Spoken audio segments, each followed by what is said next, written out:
பேசு பொருள் ஆக்குனாங்கன்னா பரவாயில்ல.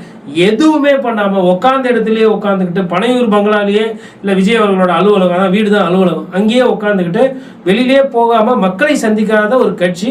அந்த தலைவரை எப்படி இருக்காருன்னா மக்கள் அவர்களை அணுக முடியாத ஒரு தலைவராக தான் இருக்காரு. அதனால் இந்த அரசியல் என்பது அவர்களுக்கு பெரிதாக எந்த அளவுக்கு கை கொடுக்கும்னு தெரியல.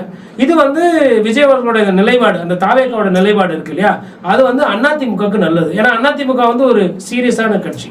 வாக்கு வங்கி அரசியல் எப்படி செய்யணும், திமுகவை எதிர்க்கிறது எப்படின்றது அந்த அந்த அந்த அரசியல் பயிற்சி பெற்ற ஒரு கட்சி.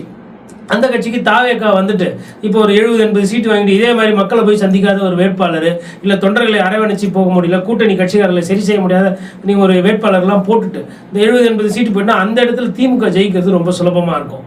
அப்போ சின்னம் டு சின்னம் வரும்போது அதிமுகவோட ரெட்டலையும் திமுகவோட உதயசூரியன் தான் அங்கே ஸ்டேஜ் 3 ஸ்டேஜ் 4 அரசியல், அதாவது கடந்த லாஸ்ட் நேரத்து அரசியலுக்கு நான் குறுக்கிட விரும்புகிறேன்.